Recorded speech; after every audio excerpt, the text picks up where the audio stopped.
Le grand pic se nourrit essentiellement d'insectes foreurs, au stade larvaire ou adulte. Il consomme aussi beaucoup de fourmis. En été, il lui arrive de se nourrir au sol. L'excavation du nid dure environ 1 mois. Le trou est habituellement creusé dans un arbre mort ou dans la cime morte d'un arbre vivant. La couvée compte généralement 4 œufs. Le mâle couve durant la nuit et la femelle le jour.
Le plumage des pics est assez sobre.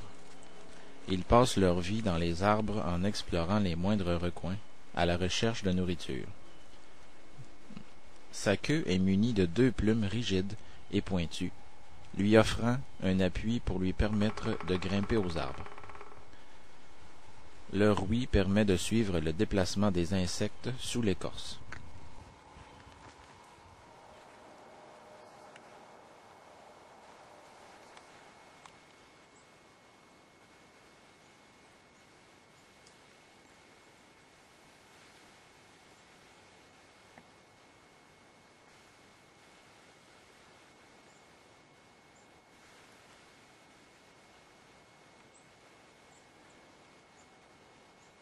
Vers l'an 1000, les Vikings exploraient le Nouveau Monde, s'installant même sur ce qui allait plus tard être baptisé l'île de Terre-Neuve.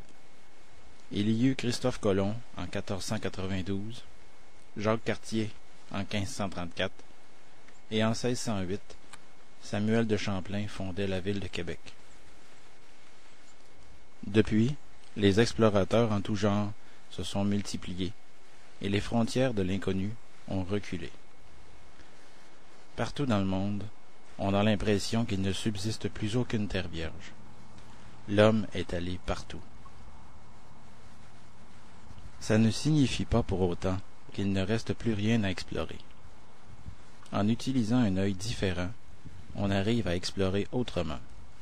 Avec près de 200 000 visiteurs par année dans le parc de la Mauricie, il y a inévitablement autant de façons de voir les choses. La photographie nous apprend que chaque moment est unique. Il suffit de quelques secondes pour que changent les couleurs d'un coucher de soleil, de quelques fractions de secondes même pour qu'un oiseau s'envole ou qu'un sourire s'efface. Il faut donc savoir capter ce moment quand il se présente. Un exercice qui nous force à apprécier l'instant présent.